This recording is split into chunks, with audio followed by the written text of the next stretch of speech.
Well, I put up a video by Dr. Joe Dispenza. I think that's how you pronounce his name. But the video that I put up was talking about rewiring your brain and how that our bodies heal themselves. And he's got a really good knowledge of it because he literally was hurt training for a triathlon.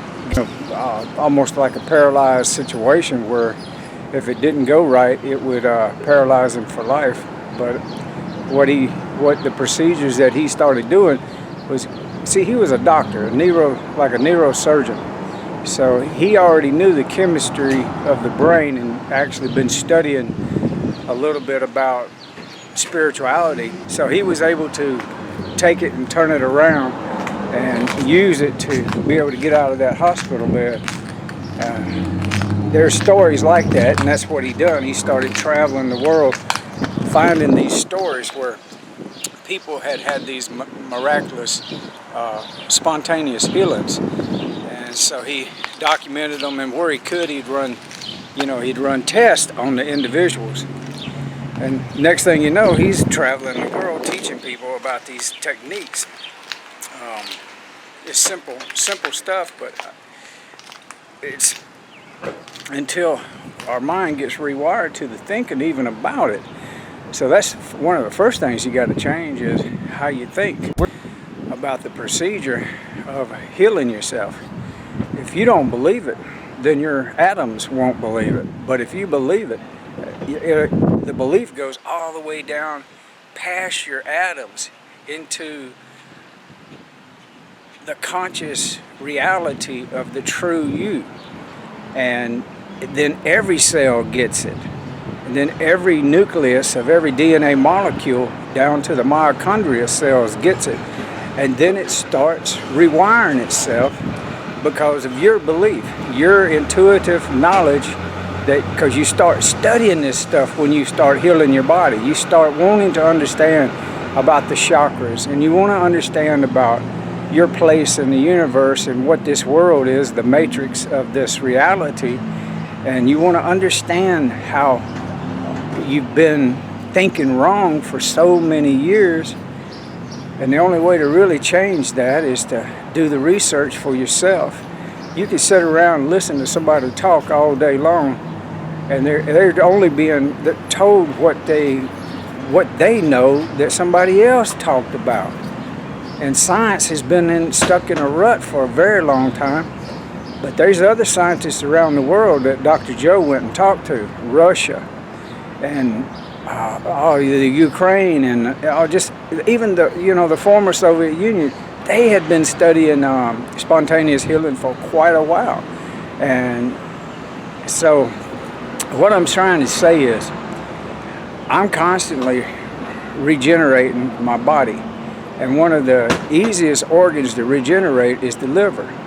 And so if you have that belief, you purify your blood. It kind of all starts with your belief and your blood and what's in the blood. I don't know why that's so important to say that right at that point, but it is in our biological systems.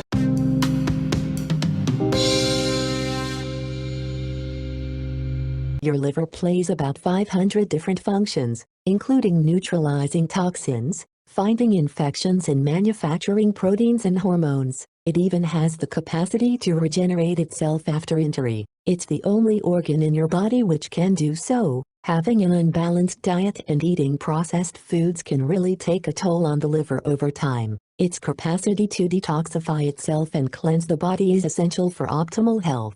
Without it, you're prone to toxic overload and chronic illness. The best way to keep your liver healthy is to simply feed it the right things. This juice is the perfect way to initiate that process. Liver boosting juice recipe. Ingredients: 25 grams of celery, a finger-sized piece of ginger, 125 grams of fresh red cabbage, 1 lemon, 250 grams of fresh pears, 10 grams of mint, 500 milliliters of water. Instructions: wash all the ingredients thoroughly but do not peel them. Decore the pear, keeping as much flesh as possible, and grate the ginger. Cut the pears, cabbage and celery into thin slices. Place all into a blender. Add the water and blend. Next, grate about a 1/2 tablespoon of lemon peel. Squeeze the lemon into a bowl and discard the seeds. Next, add the lemon juice, mint and peel and blend once more. Serve and enjoy. How to use.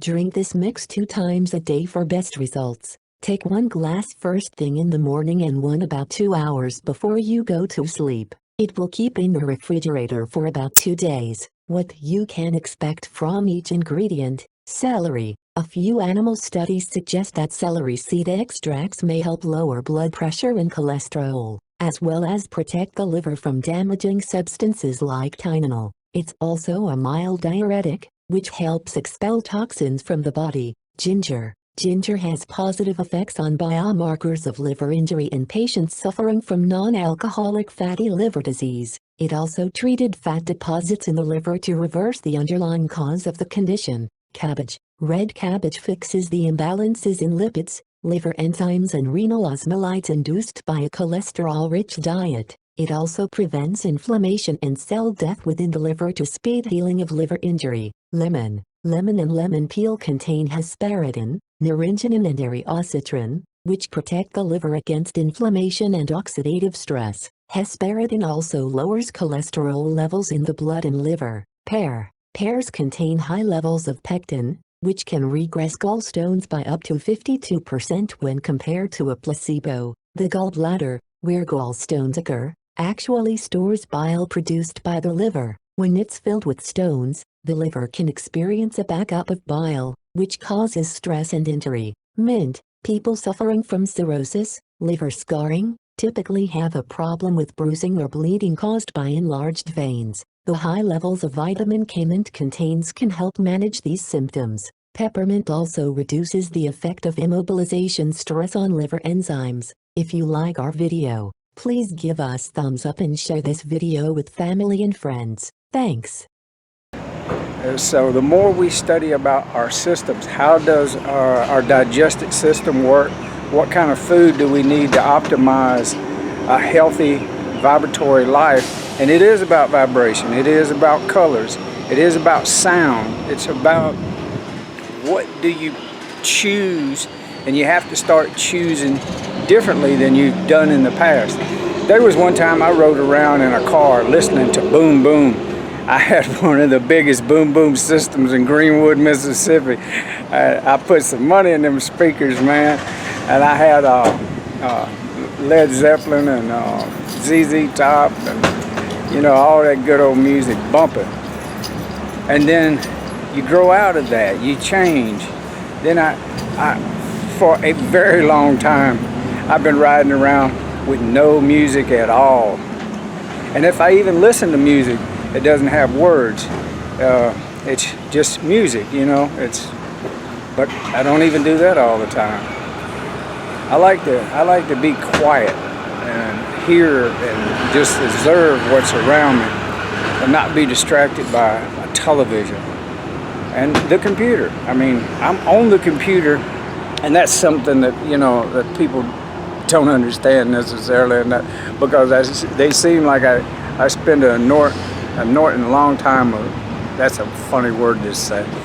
I don't even know what that word means, but I spend a lot of time studying and researching on the internet, and then that's how I built my blog page.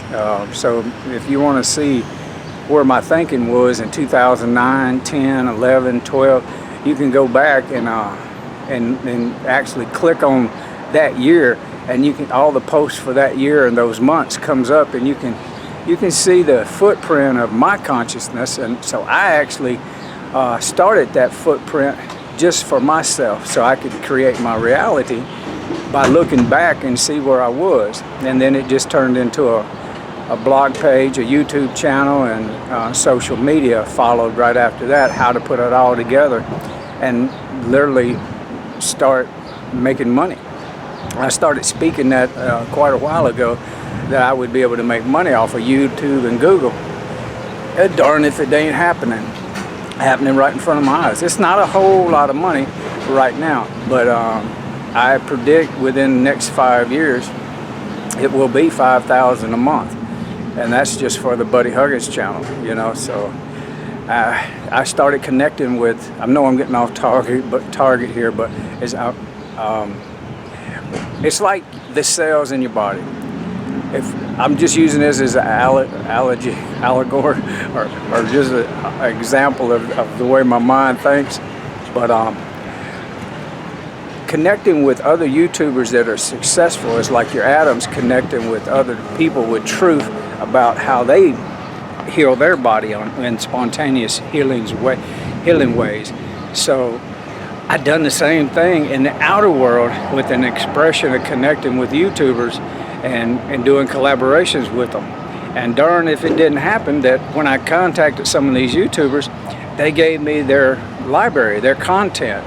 And so I have videos that I have literally probably somewhere around 500 videos from 3 different authors and video makers that have literally gave me their content. In other words, I helped them in such a way by who I am and what tips and tricks I was able to give them that they gave me access. Now I'm not saying that's the key to my success with my YouTube channel. That's just one of them. These other ideas keep coming, and because I keep intending them to come. I keep doing the understanding that I'm creating that synchronicity for these ideas to come to make these videos. And that's a long story to say that Dr. Joe videos are really cool. So there's a series of them that I'm going to put up, and then after that maybe one a month or something like that. But I really appreciate it, and thank you for subscribing to my channel, the ones that have already. And if you haven't yet, go ahead and subscribe, and that way you'll be one of the first to get the notification that I've got a video up. And you never know what I'm going to be talking about. You talk about spirituality, talk about the world, and you'll see my collaborators from time to time as I put up their video. And notice I give them full credit at the end of the video. You really want to see the full credit, you look in the description too, and it tells you a little bit about who they are. All right, thank you.